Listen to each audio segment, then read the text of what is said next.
not going to be there, or sometimes it's going to be there. Yep. How about it? And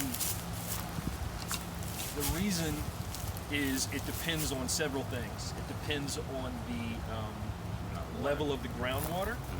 So the question was, what makes the washed out zone present or not? And the answer is that if you remember, the washed out zone is generated by water seeping down through the soil layer, right? Well, for that to happen, we have to have room for water to move. So if we have a high groundwater level, then we don't have any room for the water to seep down. So if we have a high groundwater level, we're not going to see a washed out zone because the water isn't seeping down. And that is actually how we determine what's called the seasonal high groundwater level. And that's a very important thing to know, especially if you're putting in a septic tank system. It's also important for flooding reasons and irrigation reasons, but if you're trying to get a septic tank permitted for your house, you have to have at least 3 feet of what's called perk zone. So the perk zone is the area that's from the surface down to the top of the seasonal high groundwater level.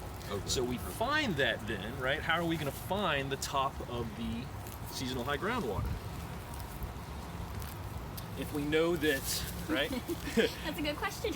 If we know that the washed out zone is present while we have water moving, and we know that the B layer is the boundary of the clay so the washed out zone stops there, that means the top of the B layer is going to be our seasonal high groundwater measure.